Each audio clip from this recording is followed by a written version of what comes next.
Thank you very much, Professor Noble, for the very kind introduction. I'm very proud of the 7 years that I spent a few blocks away from here teaching at USC, and so I'm really glad to come back, and I'm especially excited to see all the progress on the Expo line. And I hope that when it finally opens, that many of you will start to ride it regularly and not bring your cars. But it's really exciting to see that here. Also, I bring you greetings from your brothers and sisters at Cal Poly Pomona. I was a little bit shocked when Professor Noble described it as the dark side. I thought the dark side referred to that other university over towards the west of here. We don't even talk about that. Okay, all right. Anyway, I hope you won't think of Cal Poly Pomona as the dark side, but rather as yet another school that offers architecture, landscape architecture, urban and regional planning, and art, all within one college. So when I was invited to come to give this talk, I was trying to figure out what do I have to say to an audience of architecture students and faculty. And in a moment of weakness, Professor Noble persuaded me to adopt the topic which I'm going to talk to you about today. At the time I was reading this book, have any of you been reading this book, 101 Things I Learned in Architecture School? It's a very interesting book, and I was reading it at the time, and I thought that in the 45 minutes that I have here, I don't have time to talk about 101 things that I learned in City and Regional Planning School. So I thought of another topic, and so instead, my topic for today, the lights, right. My topic for today is 27 things urban planners are dying to say to architects. In other words, if you ever go to a planning commission meeting, you see architects making presentations about specific projects, and you can see the official business going on, with the commissioners asking the developer or the architect questions about projects. The planners may really have other questions on their mind, but they may be too shy or too polite to bring them up. So I thought I would save up these questions or statements or ideas and bring them up here. And while the time for questions and answers at the end may be somewhat limited, I do welcome your feedback. And so to the extent that we can talk about some of these things along the way, I welcome your questions, comments, and disagreements. But before getting into this, Professor Noble also suggested that perhaps I should say something about what I think are the differences between the point of view of architects and the point of view of urban planners. Have any of you in the audience ever seen this old movie, The Fountainhead? Yeah. Not that many, only a few. Okay, well this is a slide from The Fountainhead. The actor Gary Cooper on the left playing the heroic architect on the left. But in that book, 101 Things I Learned in Architecture School, there's a quotation from Louis Kahn that I thought was worth mentioning, in which Louis Kahn defines architecture as the thoughtful making of space. In other words, being an architect has something to do with space, but it also has something to do with being thoughtful. And the reason why this definition of architecture really struck me is this quotation. When I was in graduate school at Berkeley, I went to planning school, but I was in a building with a lot of architects and landscape architects. And one of my professors at Berkeley, when he was a young man, when he was a young planner, he was part of a group in the Bay Area that called itself Telesis, T-E-L-E-S-I-S, which was a group of reform-minded architects, landscape architects, and urban planners who dedicated themselves to this idea. Basically the idea of being dedicated to progress that is intelligently planned and directed, which is another way of defining what some planners think that they are doing. In other words, that planning has something to do with rationality, with intelligence, with making choices that lead to a better end. And so you see the connection between the way Louis Kahn defined architecture and the definition of planning that I came away from Berkeley with. I thought there were certain parallels there, which again gave me the idea that it makes sense for architecture students, landscape architecture students, and urban planning students to be together in the same place. When I was walking over here to this auditorium, Professor Noble was explaining to me, he was describing to me the divorce between fine arts and architecture. I reminded him that more recently than that, there was a divorce here at USC between architecture and urban planning going over into the School of Policy, Planning and Development.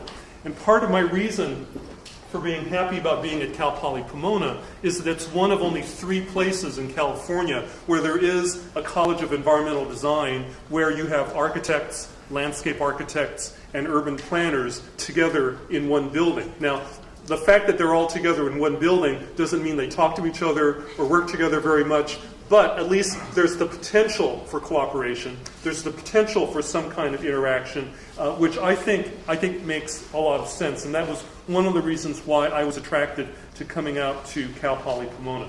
So, to get to my main subject, 27 things urban planners are dying to say to architects. Let me get started. Number 1, I think that the blandness and the mediocrity of many of the buildings out there have the effect of making the public very skeptical about increases in density and very skeptical in general about new development. They don't like, a lot of people don't like what they see around them, and they're skeptical that anything new could be better than what is already out there. Observation number 2. I shouldn't have been surprised, but when I used to teach urban planning here at USC, I used to ask my students, tell me what is your favorite place and why, and what is your least favorite place and why. And usually when I ask that question of my students over at Lewis Hall, generally the most popular building that the students would cite would be the Grove. So my point number 2 is that I think that the appeal of projects like the Grove, this is a photograph of the Grove, I assume a lot of you have been there, and the continuing popularity of buildings that I describe as being Italian or French influenced, or which are at least making some token effort to appear to be Italian, even if in name only, that this signifies the public's desire for what they associate with either a small town way of life, a fantasy version of a summer in Italy or something like that, which I think somehow relates to the public's desire for factors such as character, identity, warmth, and human scale, which unfortunately are characteristics which are missing in many aspects of the built environment. And so I think because the public misses it, or either that or members of the public experience it when they go on vacation to Italy or France, and then they wonder how come we can't have built environments that have some sense of warmth, some sense of human scale here in the United States. So they find it in places like the Grove, or maybe Disneyland, or maybe some other place. Observation number 3. Generally, architects and planners and people in general think that when you have a recession, when you have an economic downturn, that's a bad thing. But I thought I should point out one of the positive aspects of what happens when the economy is bad. And I'm basing this on my own experience when I was a city councilman back in the early 90s when there was a recession. The fact that there was a recession and developers couldn't get financing and it was harder to put projects together meant, on the positive side, bad projects didn't happen. Or it was not only harder for good projects to proceed, it was also harder for bad projects to proceed. And especially in places like Hollywood, when there's a recession, that creates some breathing room, especially for historic buildings which are economically vulnerable. And here I'm showing you a photograph of the Egyptian. Has anybody here been to the American Cinematheque? Some of you maybe have gone there. But the Egyptian theater built by Sid Grauman, who also did the Chinese theater on Hollywood Boulevard. Back in the late 80s and early 90s, this building was closed down. It was an old movie theater that did not have economic use. And I remember when I was a councilman, I was approached by a developer who wanted to tear it down and basically replace it with something that would have been very, very different. But again, because the economy was bad, he backed out with that, and he had some ideas like creating a super block that I didn't think was a good idea. But anyway, this is an example I would give you of sometimes bad projects don't go ahead when the economy is bad. So my only point here is having an economy in a downturn is not always a bad thing. Sometimes good can come out of it, or at least the avoidance of bad things. People standing up in the back, there are a lot of seats up here if you want to come up and get comfortable. Okay, so you're welcome to come on up. Observation number 4. Especially in the Los Angeles area, traffic congestion is more commonly a factor in people opposing a project than the building design. Oh, hi, Amy. And so I mention this because it means that if you're working on a project, you or the development team should be paying attention to what you can do to reduce traffic, to reduce car trips being generated by projects. My prediction is that in Los Angeles, over the next 4 or 5 years, you will see city government paying more serious attention to reducing car trips. There are some places like the city of Santa Monica that are actually talking about a requirement of when a new project is proposed, that 0 new car trips be generated. In other words, to the extent that new car trips are generated by a new project, they have to be offset by taking more cars off the road. This is still a fairly radical concept in the city of LA, but I think we're moving in the direction of developers having to accept the burden of reducing the impact on traffic, reducing car trips. I think some ideas such as car sharing, the zip car vehicles here on this campus. I used to work for them. I think I was ahead of my time a bit. But I think that ideas like that, which will make it less necessary for USC students to own their own cars, eventually that time, I think, is going to come, and it will be promoted by public policy. So my point here is pay attention to traffic and what you can do to reduce unnecessary automobile trips generated by new development. Point number 5.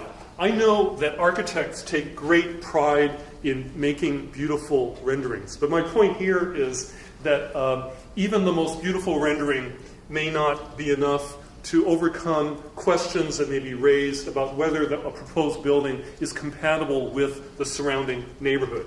In other words, I think that if you have a beautiful rendering, you can fool some of the people, but you can't fool all the people. And as a planning commissioner, I frequently feel frustrated about when we see a presentation by an architect or a development team proposing a new project, the difficulty in having an accurate visual aid that will show us exactly how will the proposed building fit into the context of the buildings around it. Now, I know technically it is possible. The software is available, but a lot of the time it isn't being used either by city staff or by the applicants in a way that enables the decision makers to make an intelligent decision about how a proposed project fits in. So in other words, what I'm telling you here is a beautiful rendering may not be enough. Also, on the subject of rendering, commissioners like me tend to get suspicious when we see renderings with no people in them. It makes us wonder, well, how come there aren't any people there, and how would people actually use the project, and has the architect or the developer actually thought about how people are actually going to use the building? Point number 7, I don't want to blame architects all the time. And I don't know if there are any clients in the room, but I would say sometimes it's not the architect who's the problem, it's the client. Which leads me to the corollary point. Maybe we shouldn't care as much about educating architects. Maybe we need to put more effort into educating clients. Because if clients were asking for the right things, it would make life easier, I think, for good architects. And a corollary to that is, I think that architects should be more willing to fire their clients for reasons which we'll talk about more later. Celebrity architects. There has been in the last, 10 or more years, increasing publicity about the role of celebrity architects. If people like my mother and father, know the names of more than 2 or 3 architects, that means that architects are starting to reach celebrity status. But I think just as with actors, I think the ratio of celebrity actors to non-celebrity actors is roughly about the same as the ratio of celebrity architects to non-celebrity architects. And the point here being that there can be a lot of good work done by architects who are not celebrities, but the problem is, how do you get clients and the public to recognize that? Point number 10 is I think there is nothing wrong with architects designing jewelry, furniture, wristwatches, eating utensils, automobile interiors, opera and film sets, or theme park attractions, especially if it's necessary as a way for younger architects to make a living, or if it's a way for architects to demonstrate their creativity beyond designing a building. So I don't think it's necessarily a distraction. This is one of my pet peeves here. As you may know, the city of Los Angeles has an ordinance which says that all buildings 6 stories or taller must have a flat roof. In other words, and the reason for that is the fire department here thinks that by having a flat roof, which enables you to have a helicopter pad on the roof, that will make high-rise buildings or even medium-rise buildings safer in the case of fires, earthquakes, airplanes crashing into the buildings, or things like that. This means, from an urban design point of view, we could not have buildings like the Empire State Building, the Chrysler Building. Some of you may recognize the Hong Kong skyline on top, which some people think is the best skyline in the world. There are some engineering experts who I've been talking to who are saying that actually a helicopter pad is not necessarily the best solution if there's a fire or an earthquake or some kind of traumatic event, and that there are new technologies such as super elevators or other ways which can get people down from tall buildings other than expecting somebody in a fire to walk up the fire escape to the helicopter pad on the roof. Los Angeles is one of the few cities in the world which has this requirement. So far, the fire department has refused to consider budging at all. But when Mayor Villaraigosa came back from his first trip to Shanghai a couple of years ago, his first words to his deputy mayor was, "How come we can't have a skyline like that?" So somebody needs to explain this to him. Number 12. This has to do with icon buildings. Basically, my point here is that I think some buildings which aspire to be iconic seem to be designed in order to enable them to look good from a distance, but that they don't look as good close up. And in particular, the issues like pedestrian orientation or the tactile sensibility of a building close up don't show the same level of concern. I was going to show a photograph here of a certain iconic building on Grand Avenue, but decided because I didn't want to offend any local architects that instead I would show this blank wall instead. But I think you know what I mean. Number 13 is an upcoming controversy coming to the City Planning Commission. That is, whether or not the Century Plaza Hotel should be preserved.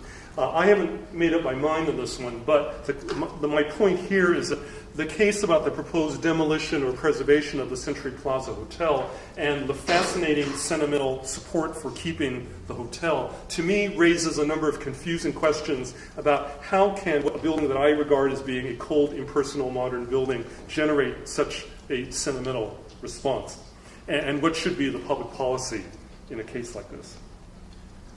Number 14 is, I was thinking that perhaps a law should be passed that requires architects to label their projects, to distinguish between projects which are monstrosities that will later be viewed as masterpieces, such as the 2 buildings below, or monstrosities which will always be viewed as monstrosities. So perhaps architects should be forced to state their intentions in the beginning.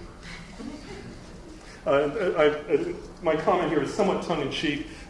When I was living in the Bay Area in the 1970s, and I remember it was quite striking to observe the transition in the perception of the Transamerica Pyramid on the left. In the beginning, it was hated. It was viewed as what San Franciscans called Manhattanization, inappropriate high-rise buildings. One of my planning professors, Alan Jacobs, the former planning director, told me a story about a conversation he had with the CEO of Transamerica Insurance, who basically said he was doing this to feed his ego, and not quite in those words, but that was what he meant.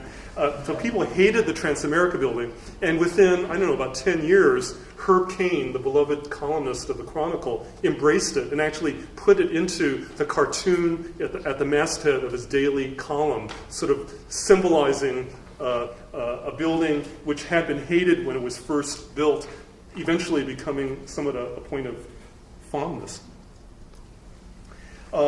Here's a comment I have. This could be a personal comment, and maybe doesn't apply to anybody else. I frequently find that architecture exhibitions and museums are boring for non-architects. Now here's a comment about architecture critics. I think, maybe this is because I'm less oriented towards visual exhibitions and museums, and I'm more oriented towards the written word. But I find that many architecture critics are very interesting, have interesting ideas, and actually deserve a wider audience than they typically attract. We're fortunate that the LA Times has an architecture critic who sometimes writes about planning and related topics. About 15 years ago, when one of his predecessors was either left or was forced to leave, I was then on the city council, and I actually put together a petition and asked members of the LA City Council to sign it, addressed to the publisher of the LA Times, urging the Times to hire another architecture critic because it was an important public service to educate the public. And if the Times did not have an architecture critic, the city would be at a loss. And I don't think our petition had anything to do with it, but they've continued to hire architecture critics. Some of you who read the New York Times may have noticed in the opinion section of the New York Times every Sunday there's a paid ad by the American Federation of Teachers, which basically pays for space for the president of the AFT to give his or her thoughts on the issues of the day. And it seemed to me the AIA should do that too, as a way of creating a way for professional architecture to make its opinion known. This is my one slide about the poor and the rich. And here my point is that divine authorities above will think well of architects whose actions and decisions show that they give as much consideration to low-income residents as they do to the rich. This, you may recognize, this is a photograph of the Franklin La Brea apartments designed by Adele Santos in Hollywood. This was actually one of my favorite projects from the 8 years when I was on the city council. I was approached by the Museum of Contemporary Art when the museum was having an exhibition about the case study houses. They wanted to commission new work, not single-family homes, but multifamily housing in the spirit of the case study houses. And they wanted to have a design competition. They asked me to get the city of LA to donate a piece of land. So this was a lot at the northwest corner of Franklin and La Brea, which had been bought by the city for a street widening that never happened because the neighbors didn't want to widen the street. So this corner was only used in December as a place to sell Christmas trees. And so because it wasn't being used very much, I arranged for the redevelopment agency to sell it to the housing authority for $1, which reduced the cost and enabled a project of very low and low-income housing, 40 units to be built there. It generated extremely vociferous opposition from the neighbors in that part of Hollywood, who said that putting low-income housing at Franklin and La Brea would bring drug dealers, bring gang activity, it would drag down real estate prices. And because I'm a very stubborn person, the more criticism there was, the more it made me determined to see this project finished. So a project which should have taken only 1 or 2 years actually took about 8 years to finish. I was actually out of politics by the time this was finished. But it turned out okay. I think it's actually quite attractive. And did the drug dealers come? No. Did the gang activity come? No. Do residents hang their laundry from the balconies? No. And actually, it is more attractive and better managed than many of the market rate projects which surround it. So this is just my little sermon urging you to look for opportunities to serve the poor. Point number 19. I'll just say it the way I wrote it. Our architects should not be apologists for developers and building owners who are sacrificing the facades of their buildings in order to maximize revenue from wraparound billboard advertising on their buildings. This is an example of a building in Hollywood owned by the CIM Group. You may have recognized this particular pattern of billboard, which is also on other locations around the city. As you heard Professor Noble say, I had the opportunity to get involved in the fight in the Planning Commission last spring over whether or not there should be more restrictions on this kind of wraparound advertising, electronic billboards, and things like that. And I found that it wasn't really my intention, but I was becoming increasingly radical on the subject of billboards, which I had never really been before. But I increasingly was taking the point of view that this is a form of basically the private for-profit sector intruding on the public domain and making the public pay a price in terms of what I regard as being compromises of the public-built environment. Not many other people take that same point of view. I was on the minority side in that battle, although we did adopt some restrictions on electronic billboards and this kind of wraparound advertising. But my main point here is that while I know architects have to make a living, and architects sometimes need to work for developers who generate revenue by selling space on their buildings for this kind of advertising. But I think it's really sad when architects become apologists for that. I think instead of trying to apologize for it, architects should just hang their heads down and keep their mouths closed. Now this is probably the most controversial slide here.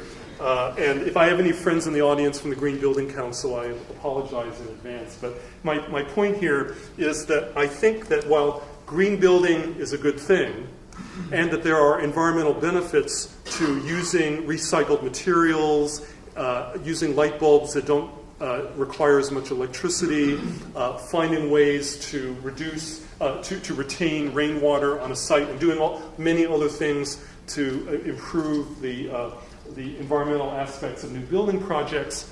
I tend to think it's overrated to the extent that I think that some developers are trying to wave their LEED rating around as a way of justifying what otherwise isn't necessarily special or good. And so while preserving natural resources, reducing energy demand is a good thing, that doesn't make a project in itself good. And a related point I would make, I don't know if you're aware of this, but actually the number one source of greenhouse gas emissions in California, and actually I think in the entire United States, is cars and trucks.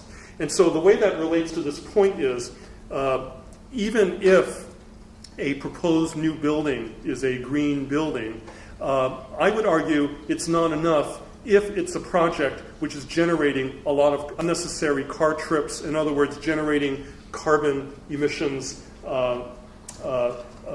as a result of not encouraging alternative means of transportation. So I may have overstated this a bit. I think green building is a good thing, but not enough in itself. And there are other ways, and we need to find ways to reduce the impact of new buildings on the environment. A related point is, I think that you students in the room, younger architects in general, have an obligation to teach older architects and your clients about the inevitability of higher levels of environmental sustainability. And what I would say here is, while I sometimes am very pessimistic about the future of the world, sometimes I think that things are as bad as the doomsayers say, and that how fast we have to run to catch up with efforts to reverse the generation of carbon is a very daunting task. On the other hand, the glass half full part of it is, I think that there is growing awareness, sensitivity, and responsiveness to environmental priorities. Regardless of what the Congress does, regardless of what you read in Exxon or Mobil ads, I think actually the mobile ads or a lot of the oil company ads that you see in magazines in which they're trying to persuade you how environmentally sound they are. I mean, in a way, that is evidence that things are changing, or at least that even oil companies recognize they need to demonstrate to the consumers what they are doing to preserve the environment. So I think that younger architects have a chance to be in the vanguard of that movement. Here's another pet peeve I have about parking lots, surface parking lots. I think that the design of large surface parking lots, such as the ones you see around big box retail stores or other large lots like at the airport or elsewhere, that the design of large surface parking lots really deserve more thought and ingenuity from architects. In particular, I call attention to issues relating to pedestrian safety. If you go to the Costco near where I live in Silver Lake, if you can have a fascinating time just observing how do individuals, dodge the cars that are going through this parking structure. Pedestrian safety is an issue. User friendliness is an issue. I'm sure many of you have had the experience of being lost in a parking structure. So wayfinding signs, I think, are another issue. And then, of course, the urban heat island effect. That is, having such large expanses of uninterrupted, unbroken asphalt, the effect that has trapping heat, and the opportunity to break up that asphalt and let water, to the extent that we do get rainwater, to allow that to seep into the ground and replenish our aquifers.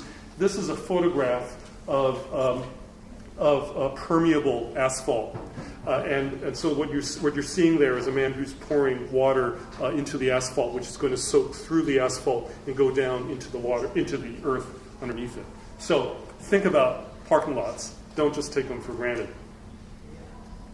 Number 23 is a point that in particular applies to Southern California, but also to other parts of the United States, which is that new immigrants who are accustomed to living in cities in Asia and Latin America have very different experiences in and attitudes towards urban density, which may be very different than the attitudes of people who were born and raised here in the United States. And so while there are also to contradict that, there are also examples of immigrants from Asia and Latin America who are going precisely for detached single-family homes on spread-out lots. But I think that the demographic changes happening here perhaps point to, in the future, some greater willingness to support different kinds of urban form, perhaps a higher level of density than we have seen up till now. Number 24, I had a hard time finding any photographs of architects as fashion plates. So this is supposed to be a photograph of eyeglasses from Philip Johnson and I.M. Pei. But basically my point here, it was late at night and I was starting to run out of my points and I had to get to 27. So my point here is just because architects tend to dress better than urban planners doesn't mean that architects are morally superior. Turning to politics, I thought it would be interesting to point this out, that it could make a big difference for our city if the next mayor of Los Angeles were an architect. One of the more fascinating architect mayors I've ever heard is Jaime Lerner from Curitiba, Brazil. If any of you have ever studied the fascinating case of this medium-sized city in Brazil, Curitiba, which is not really architecturally distinguished, but many urban planners from the north view Curitiba as a kind of a paradise for urban planners, to the extent that this man trained as an architect, Jaime Lerner, was actually appointed to be mayor. This is during the dictatorship in Brazil before there were elections, and then was elected to his position, but was able to do a lot of dramatic things, changing the way people viewed the environment.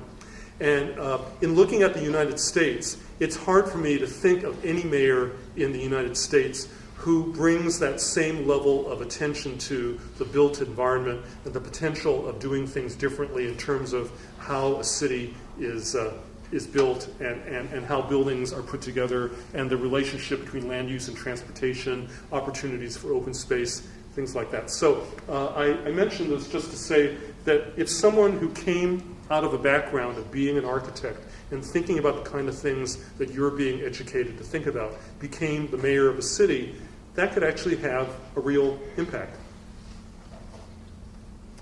I apologize for the fuzzy picture. This is supposed to be a photograph of architecture students working in a studio.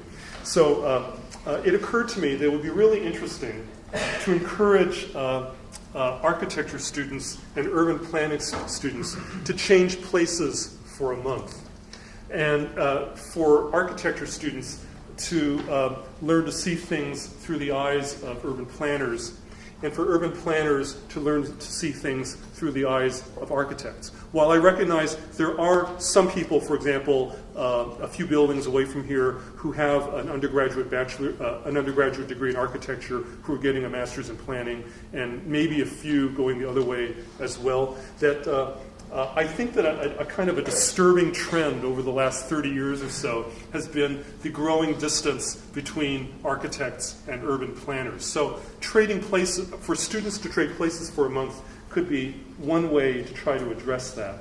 The other would be for architecture students and planning students just to interact intensively between themselves for a month. In other words, for us to come up with projects which would be an excuse for architecture students and planning students to work together.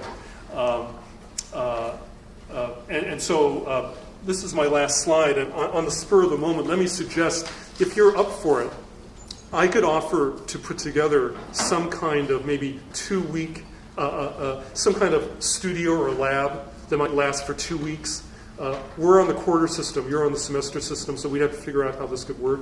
But for example, if you were interested in a USC and Cal Poly Pomona interaction of architecture and planning students, I think it could be fascinating, illuminating, maybe even fun, to try to come up with something which architecture and planning students from our two campuses could do. Maybe we could meet midway in Irwindale, and we could fight over a football stadium, or come up with something else perhaps.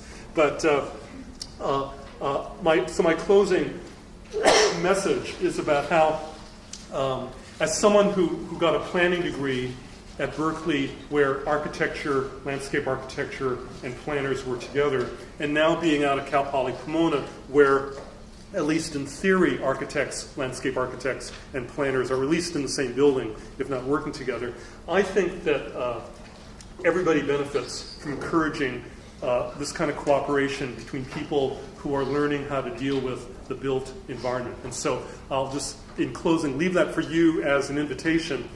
And if any of you are interested, let me or Professor Noble know about it. Thank you very much.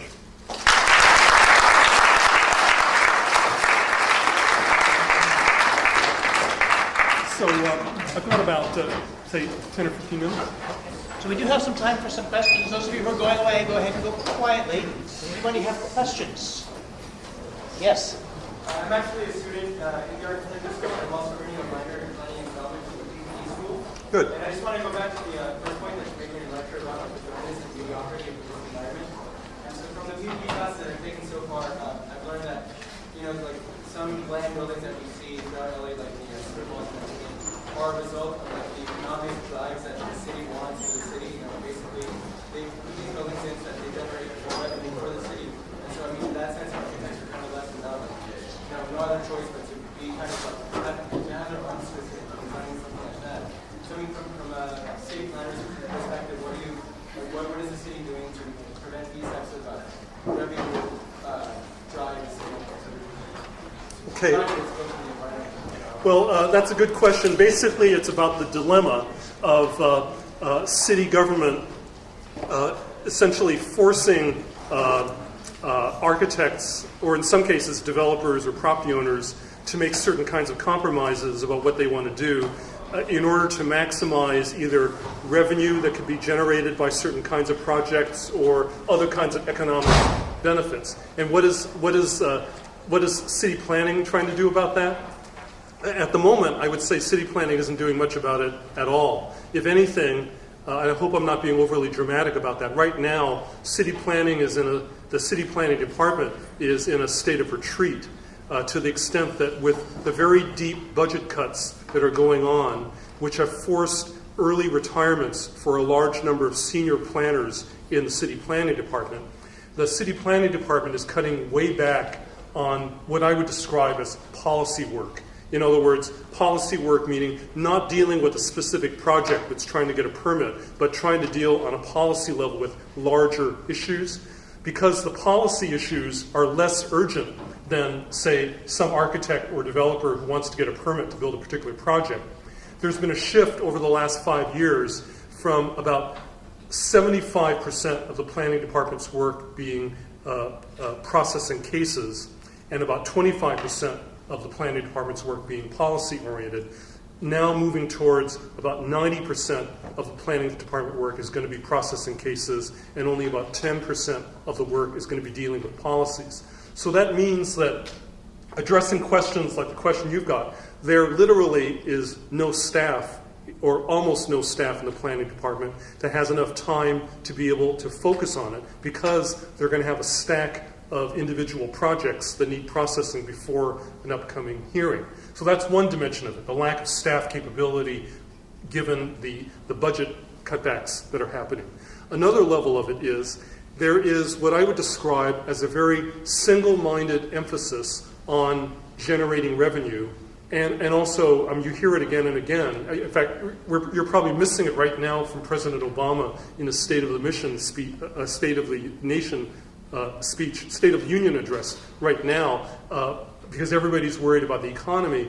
The top priority for both the mayor and the city council, at least what they say, is generating jobs. Now, including construction-related jobs from getting projects approved. But this begs the question, are there other things in addition to creating jobs that should be a priority in the city of LA? For example, about a year and a half ago, I read an article in the newspaper reporting on a study done by staff at USC Medical School about the irreversible health effects of breathing the air within 500 yards of a freeway. It was clearly demonstrated by the USC researchers that if you regularly breathe the air within 500 yards of a freeway, and especially if you're in one of three groups, either if you're a child, if you're a senior citizen, or if you have asthma or otherwise vulnerable to respiratory disease, you're likely to get much worse if you live close to a freeway.